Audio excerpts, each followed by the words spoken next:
Kapal selam Sanggar kelas Kilo pernah hampir diserahkan Rusia ke Indonesia hanya dengan cuma satu syarat.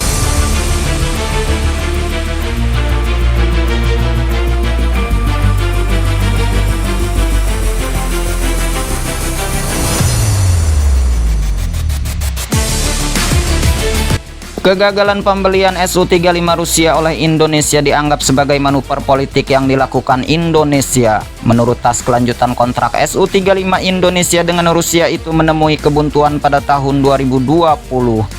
Indonesia sebelumnya memesan 11 unit jet tempur Su-35 dari Rusia dengan nilai kontrak 1,15 miliar dolar Amerika Serikat. Namun kesepakatan yang ditandatangani pada tahun 2018 tersebut pada akhirnya menemui kebuntuan. Sebagai gantinya, Indonesia kemudian memesan jet tempur buatan barat seperti Rafale dan berencana membeli jet tempur buatan Amerika Serikat F-15IX. Menurut situs berita VTC News mengatakan pembelian dua pesawat tempur canggih barat itu menandakan perubahan kebijakan bagi Jakarta. Indonesia yang sebelumnya menganut doktrin non-blok dengan memperlengkapi militernya menggunakan jet tempur F-16 dari Amerika Serikat serta Su-27 dan Su-30 dari Rusia. Para pejuang tua ini berasal dari dua pihak yang berlawanan selama Perang Dingin yang menunjukkan bahwa Indonesia menghindari aliansi erat dengan salah satu pihak. Namun kegagalan kontrak dengan Rusia atas Su-35 dianggap membuat Indonesia menjadi negara yang kini lebih condong ke barat. Meski tak bisa dipungkiri bahwa sekitar 30% persenjataan yang digunakan angkatan bersenjata Indonesia itu diproduksi oleh Rusia.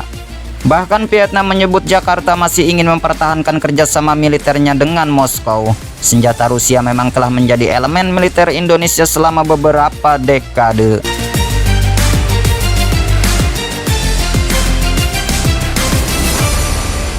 Menurut Montaigne Institute, sebuah organisasi penelitian nirlaba independen Prancis, sejak awal abad ke-21, Indonesia telah melakukan diversifikasi senjata dengan membeli pesawat tempur Su-27 dan Su-30, helikopter kendaraan lapis baja BMP-3, rudal anti kapal, dan artileri. Jadi di tubuh militer Indonesia sekarang terdapat banyak lini baja barat dan Rusia. Bahkan sebelumnya Rusia juga sempat hampir menyerahkan kapal selam kelas Kilo ke Indonesia tahun 2016 silam. Kapal selam Kilo Rusia adalah kapal selam serang yang dirancang terutama untuk operasi anti kapal dan anti kapal selam di perairan yang relatif dangkal.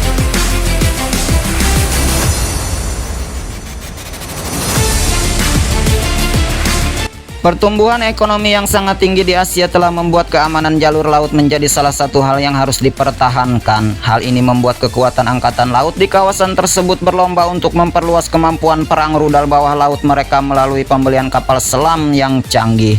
Meskipun merupakan negara kepulauan terbesar di dunia, Indonesia hanya memiliki dua kapal selam yang sudah ketinggalan zaman pada tahun 2016 lalu.